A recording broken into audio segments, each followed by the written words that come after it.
RS brothers లో ఆషాఢం KG sale మళ్ళీ మొదలైంది. మరెన్నో క్రేజీ ఆఫర్స్ ఖైదీ చేయండి RS brothers.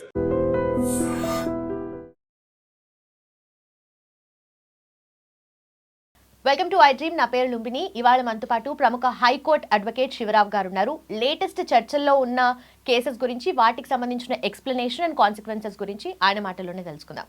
Hello sir, how are you? నమస్తే మేడం. సార్, ఒక కేసు ఏంటంటే మహారాష్ట్రలో జరిగింది ఇది. అయితే పూణేకి వెళ్తున్న బస్సులో ఇద్దరు కపుల్ ఎక్కారనమాట బస్సులో. She a pregnant lady. So ఎక్కిన తర్వాత అక్కడే బస్సులోనే కామ్గా డెలివరీ అయిపోయింది ఆ అమ్మాయికి. డెలివరీ అయిపోయిన తర్వాత ఆ బేబీని వాళ్ళు పడేశారు, విండోలో నుండి బయటకు పడేశారు. తర్వాత ఏదో డౌట్ వచ్చి ఏంటని చెప్పేసి అడిగితే తను చెప్తున్నాడు, ఆ అమ్మాయికి వామిటింగ్ అయింది, హెల్త్ బాగాలేదు, అందుకే అది తీసేసి ఒక గుడ్డలో కట్టేసి పడేసాము అని చెప్పేసి తను క్లెయిమ్ చేస్తున్నాడు. కాదు, డౌట్ వచ్చి వాళ్ళు చూస్తే దాంట్లో బేబీ ఉంది, బేబీ చనిపోయిన స్థితిలో కనిపించింది. అంటే అమ్మాయికి 19 yearsే. నాకు తెలిసి ఇది ఒక ఇంటర్ కాస్ట్ రిలీజియస్ పెళ్లి అయిందో పెళ్లి అవ్వలేదో కూడా తెలియదు. వాళ్ళు క్లెయిమ్ చేసుకోలేకపోయారు. లాస్ట్కి పెళ్ళైందా అంటే దానికి కావాల్సిన ఆధారాలు కూడా వాళ్ళు చూపించలేకపోయారు. అంటే ఇలాంటి పరిస్థితుల్లో విమెన్కి ఎప్పుడైనా ప్రెగ్నెన్సీ కావాలా లేదా అనేది విమెన్ డెసిషన్ అంటారు. At the same time health concerns మీద అబార్ట్ చేసుకోవచ్చు కూడా అనే లాస్ కూడా మనకు ఉన్నాయి కదా.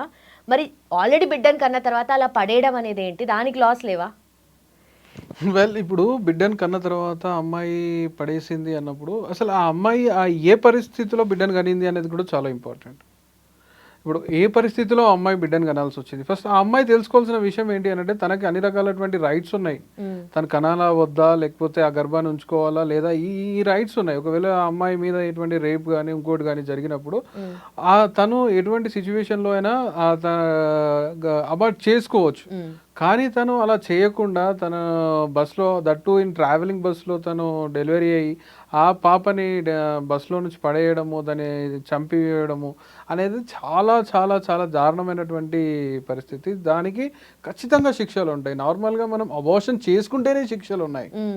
అబార్షన్ చేసుకుంటేనే శిక్షలు ఉన్నాయి అంటే వితౌట్ ఎనీ ప్రాపర్ రీజన్. అలాంటి చంపినప్పుడు ఇంకా ఎలాంటి శిక్షలు ఉంటాయి అని అంటే ఖచ్చితంగా శిక్షలు ఉంటాయి. మరణ శిక్షల వరకు శిక్షలు ఉంటాయి. ఐపీసీ ఈ విషయంలో చాలా స్ట్రాంగ్గా ఉంది. గిల్టీ అయిన ప్రూవ్ అయిన తర్వాత లైఫ్ ఇంప్రెస్మెంట్ పడే అవకాశం ఉంటుంది. At the same time death sentence పడే అవకాశాలు కూడా ఇందులో ఉంటాయి. ఓకే, అంటే ఇప్పుడు దీన్ని ఎలా చూడొచ్చు అంటారు మనము? అంటే ఇది ఏంటి అంటే విచ్చలవిడితనం.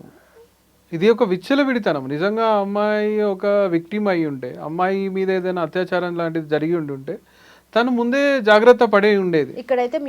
ఇక్కడ మ్యూచువల్ గానే జరిగింది. ఆ అమ్మాయికి తెలుసు షీస్ క్యారింగ్ 9 నెలల అమ్మాయి ఆ శిశువుని తన గర్భంలో మోసిన తర్వాత తను ఆ అబ్బాయి ఆ శిశువుని చంపేటువంటి ప్రయత్నం చేస్తూ ఉంది అంటే తను ఎంత క్రూరురాలు.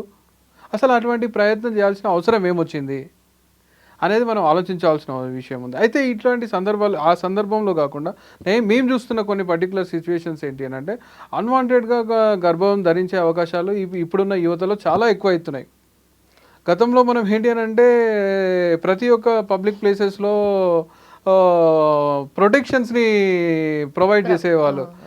కానీ ఇప్పుడు వీళ్ళకి అవేర్నెస్ ఉంది వాట్స్ హ్యాపెనింగ్ విత్ దెమ్ అనేది వాళ్ళకి తెలుసు.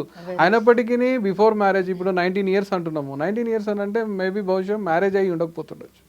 వాళ్ళు ఎక్కడ క్లైమ్ చేయలేదు దే ఆర్ మ్యారీడ్ అని చెప్పేసి. కాబట్టి మ్యారేజ్ కాలేదు అంటే బిఫోర్ మ్యారేజ్ విచ్చలవిడిగా తిరగడము, విచ్చలవిడిగా అబ్బాయి కలిసి ఉండడము, దీనివల్ల అవాంఛిత గర్భాలను ధరించడము, దాని ద్వారా ఎక్కడ బయటపడుతుందో, సమాజంలో ఏమైపోతుందో, ఎక్కడ మా మీద సమాజం చిన్న చూపు చూస్తుందో, ఈ ఆలోచనలతోనే పిల్లల్ని అనాథాలుగా వదిలేయడం. కొంతమంది అయితే పెంట కుప్పలలో లేకపోతే బయట రోడ్ల మీదనో అవి మనం ఇంతకుముందు చూస్తున్నాం.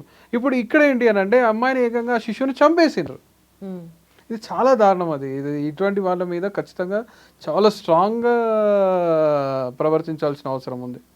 అంటే నిజంగానే అప్పుడే పుట్టిన బిడ్డని పడేయడం అంటే కనడానికి ఖర్చు అవ్వలేదు. ఇక్కడ వాళ్ళ సెక్షువల్ యాక్ట్కి ఖర్చు అవ్వలేదు, కానీ వాళ్ళకి పెంచి పోషించే స్తోమత లేదు కాబట్టి మేము పడేసామని వాళ్ళు అంటున్నారు. ఇప్పుడు పెంచి పోషించే స్తోమత లేనప్పుడు సుఖానికి దూరంగా ఉండరాదు. నిజంగా నువ్వు భార్యాభర్తవు అయితే నువ్వు పెళ్ళే చేసుకోకు, నువ్వు సుఖానికే దూరంగా ఉండు. నీకేమో సుఖం కావాలి, నీకేమో కలయిక కావాలి, నీకేమో సెక్స్ కావాలా, కానీ నీ బిడ్డను మాత్రం నువ్వు చంపేస్తావా? అరే అనాథగా మిగిల్చావయ్యా. అనాథ శరణాలయాలు ఉన్నాయి, హోమ్స్ ఉన్నాయి. వాళ్ళు టేక్ కేర్ చేసుకుంటారు, వాళ్ళు తీసుకొని పెట్టుకుంటారు. Who has given the right to kill? That ఒక శిశువుని, అది నీ కడుపులో మోసినటువంటి నీ పిండాన్ని నువ్వు చంపుతున్నావు అంటే నువ్వు ఏం మెసేజ్ సమాజానికి ఇస్తున్నావు? ఖచ్చితంగా ఇట్లాంటి వాళ్ళకి శిక్షలు పడాలి. ఆ శిక్షలు పడిన తర్వాత వాటిని ప్రమోట్ చేయాలి మనం. ఈ విధంగా ఈ శిక్షలు పడ్డాయి, ఇంత దారుణంగా తన శిక్ష అనుభవిస్తుంది, ఇంకొకసారి ఎవరు అటువంటి ఆలోచన కూడా రావాలంటే భయపడాలి. అలాంటి శిక్షలు రావాలి. ఇక్కడ వాళ్ళు పడేసింది జస్ట్ ఫ్లెష్ అండ్ బ్లడ్ కాదు, it's a life. Yes, exactly. Thank you so much.